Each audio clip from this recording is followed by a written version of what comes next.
Well, hello all.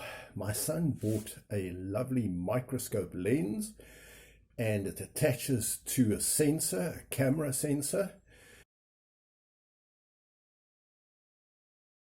and that attaches to a Raspberry Pi, which attaches to a screen so that you can see whatever you're focusing on through the lens onto the sensor, and it goes via the Raspberry Pi to the screen. But the question I had was, how will I use it to look at pond water? Because you've got to mount it. It's just a lens. It's got none of the frame that a normal microscope has got. How would I be able to look at pond water? So I want to show you how we managed to look at pond water eventually. Have a look at what the pond water looked like.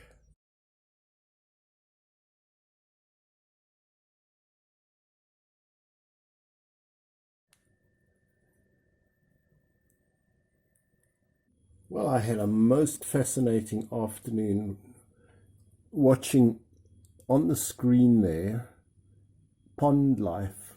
I'd love to know what the little organisms are. It's being filmed using a Raspberry Pi, a little lens. Inside this little box, I have some LEDs just shining through,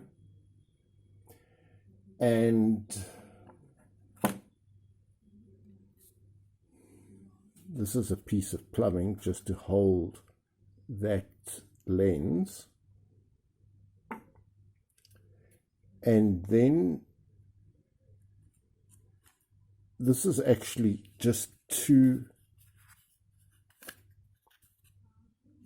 trays of liver lids. So that was further plumbing. So this goes in here, that goes, the lens goes in there, and now all that I have here, so this was a liver tray.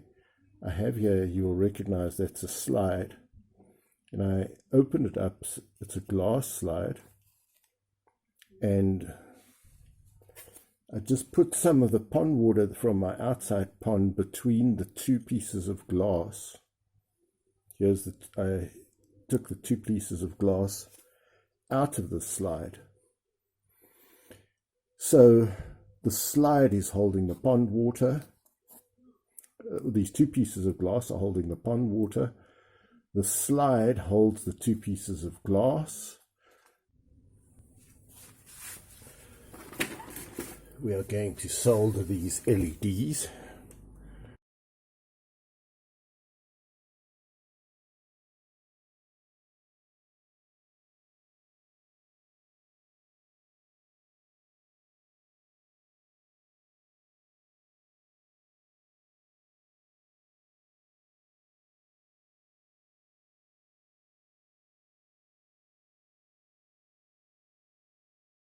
And now we have to glue this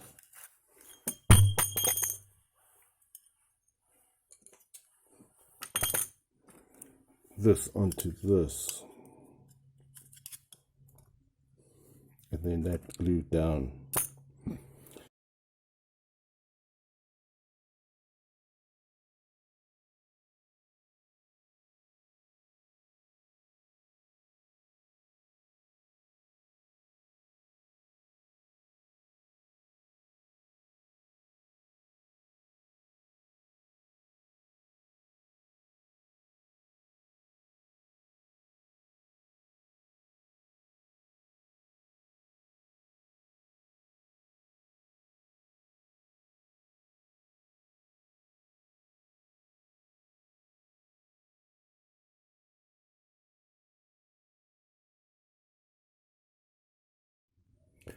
So now we've taken another lid, we've cut it out so that it fits over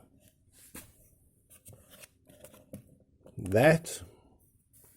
And now we're going to glue this in here.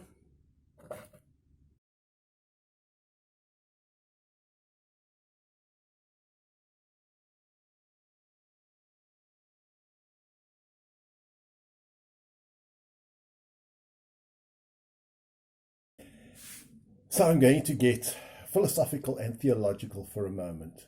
As I watch these worms, and they're microscopic, and sorry I don't know their names, squirming around on the screen, totally oblivious of me, going about their daily business, I ask myself, do you think that God could create immortal worms? In other words, could God give these exact worms eternal life and make them immortal?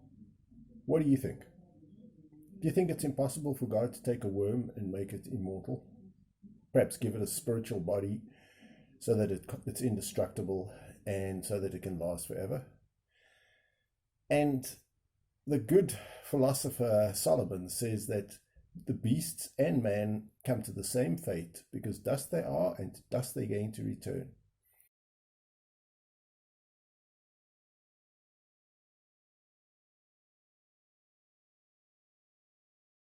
He says as the same fate that befalls the beast befalls man, they all return to the dust. So you see, this wisest man of all, I believe what he says. Nobody else believes what he says, where he says that they just dust. Dust means atoms. And then he goes on to say, who can say that the breath of man goes upwards and the breath of the beast goes downwards? Who can say so? The breath or the spirit, the ruach in the Hebrew. So my question is, if God could make a worm immortal, do you think, and he could just do it out of memory, if he focused on that worm that's on the screen and he decided, I like that worm, that's my favorite worm, I'm going to, because I like it, it's my pet worm, I'm going to give it eternal life. Do you think he can't do that to a human? And the only thing is, it just takes the intervention of God. God must know the worm or the human, and all he has to do is know the human. He knows exactly what you've thought, how you've lived. He knows all your genes. He knows how you've lived your life, all your memories. Everything is known to him. And from pure memory, God could give me, any human, a worm, eternal life. He doesn't need to have, and this is where I love to watch these preachers get all tangled. Preachers like to say that man consists of a body, a spirit, a soul, a mind, and they're kind of saying that these are sort of like the soul and the spirit are not physical things. In the ancient Hebrew, spirit is ruach, which is the same as breath or wind. So it's also just atoms of oxygen, spirit, wind. So when God breathed into man the breath of life, he breathed into man oxygen. He gave him CPR. And this lump of man that was made from atoms or clay came to life. God just breathed into his lungs. He got his lungs working like you do with a newborn baby. The baby hasn't breathed its first breath, but when it breathes its first breath, and you may have to help it, now it's made of atoms and it's breathing in atoms. And it says that the man became a living soul. So a soul is not a metaphysical spiritual thing. The breathing human being is called a soul, a nephesh in the Hebrew. And both humans and beasts are called nephesh at various times in Genesis. So it's not like the one's got a soul and the other. And what I find fascinating is people always seem to think that God has got to have a soul or a spirit or something immortal that he's got to work with to keep the memory of the person going so that he can give him a spiritual body and keep him alive. Do you know that that is actually the first lie that Satan the snake peddled to Eve? Because Satan got Eve, he said to Eve, you shall not surely die if you eat that fruit. And ever since that lie was told, and Eve and mankind have believed that there's something other than atoms and air in humans. They think that in the human there's a soul, there's a spirit, there's a mind, there's a body, and the soul and the spirit, they are metaphysical. And that worm that's on the screen doesn't have a soul, therefore it can't be resurrected and given a spiritual life and an eternal life and a spirit body. No, God can give anything that he knows and wants to and has studied, and it's all in his memory. God forgets nothing.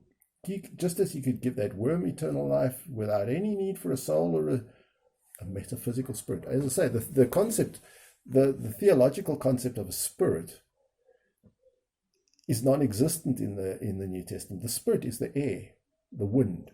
God breathed into man the breath, the ruach of life, the breath, the spirit, the wind, the air of life, and man became a living soul. So the soul is not something that's outside of man.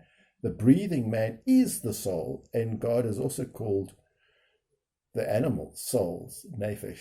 So if God can give a worm that he knows eternal life, and there's nothing stopping him, he could give anything eternal life. He could give, but as long as he says he knows you. So Christ will say to some people, depart from me, I never knew you, and they won't get eternal life. And those that he does know, it's all backed up in his memory. Now, the Bible talks about books of life where things are recorded. God doesn't need to record things in books to remember them. But I'm sure for the human sake and for legal purposes, all our deeds are written in books, but it's not like God ever forgets them. So God doesn't need books. He doesn't need a spirit. He doesn't need a soul to resurrect a human being. And when you make an actual study of it in the Bible, you find that the soul is not something immortal. There is no immortal spirit metaphysical thing in a human. A human is just atoms.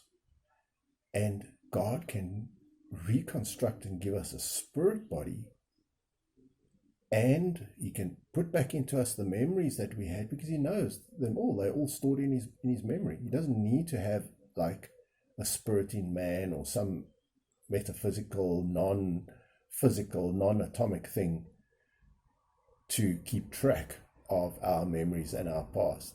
So I hope you find that interesting and food for thought.